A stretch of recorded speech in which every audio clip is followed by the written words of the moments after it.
Joining me now is celebrity and royal commentator Kinsey Schofield. Kinsey, a source has confirmed that golfing legend Tiger Woods is now dating Vanessa Trump, former wife of Donald Trump Jr. The source says that the relationship is not too serious, but it's heading in that direction and that they have a lot in common. They've both gotten used to public scrutiny. They both know how to keep their private lives private. Now, Donald Trump and Tiger Woods are very, very good friends, very close. Is this going to put a strain on the bromance? Not at all. Vanessa is still very much in the fold when it comes to the Trump family.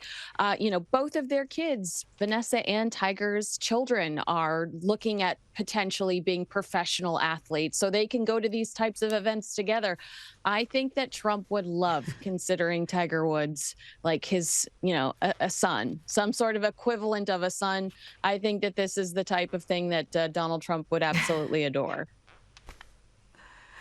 You are right. He would be in the extended family. If a marriage happened here, he would be the stepfather to Donald Trump's grandchildren, a number of them. So I think this is a win-win all around. Now let's talk about Meghan Markle. She's preparing to launch another project, another podcast this time. This one, though, is through Lemonada Media. And it's reportedly going to be called Confessions of a Female Founder. And it's going to launch early next month. Kinsey, I've got one question for you. Why? Yeah, no, I would ask you the same. What have we done to deserve this is the question I would ask us.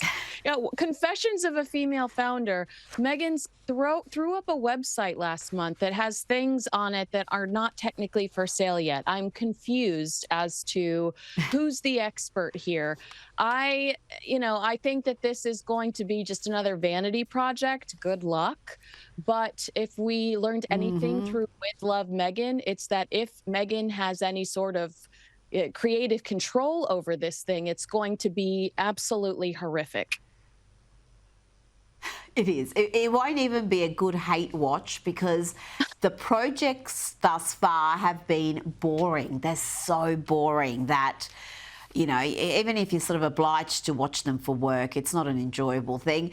But there are also reports that Netflix, though they're not going to sign another $100 million contract with the Sussexes, that's hard to say, they want to remain on good terms with the couple because the bosses believe that if Harry and Meghan ever get divorced, it would make for an absolute ratings bonanza. Kinsey, surely not. Surely these TV executives are not praying for a divorce. I mean, that is really cynical. Well, it is the talk. In here, like in Los Angeles, the talk is that Netflix are staying cozy with Meghan in case things go south. You saw the Vanity Fair article in January, which suggested that someone from Meghan's team had potentially been shopping a post-divorce Harry book to publishers around the United States.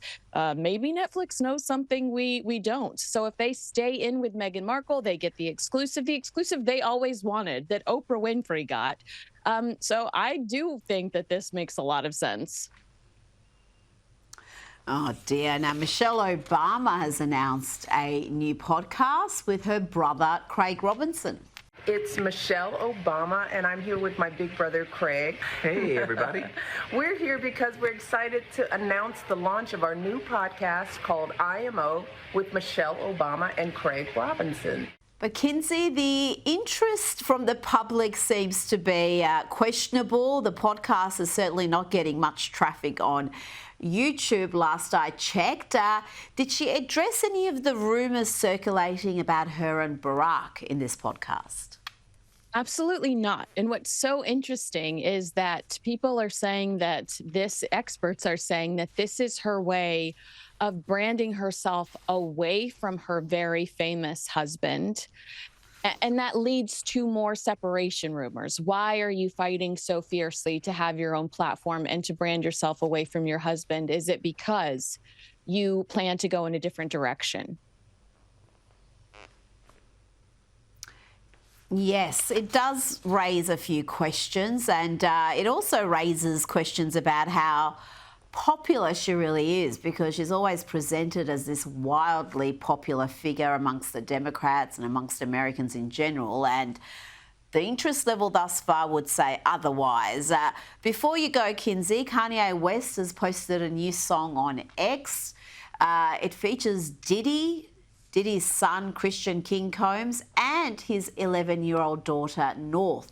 Kanye and Kim Kardashian's 11-year-old daughter, North, and Kim Kardashian is none too pleased about this. Yes, she's doing everything she can to get the song ripped off the internet.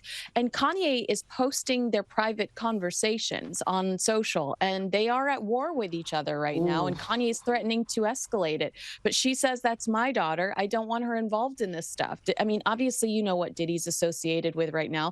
Innocent until proven guilty. Yes. But you don't want to be associated with that. Well, I think she's making a very sensible point here. I mean, this is a man who has been accused of crimes that if he's convicted, he will be in jail for the rest of his natural life. They're horrific.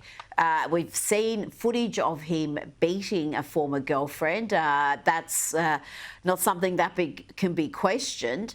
And then to have your young daughter involved in a project with him whilst this guy's sitting in jail, I can understand why Kim Kardashian is pretty appalled by this, Kinsey. Absolutely. But it is giving Kanye another reason to have, an absolute meltdown on the internet. And how does he stay on the internet? How has he not been taken off and removed from the internet? I mean, I feel like we've addressed this before, but he doesn't need any reasons to have a meltdown on the internet these days, Kinsey. It's a regular occurrence. I think he needs help. Kinsey Schofield, thank you so much for your time.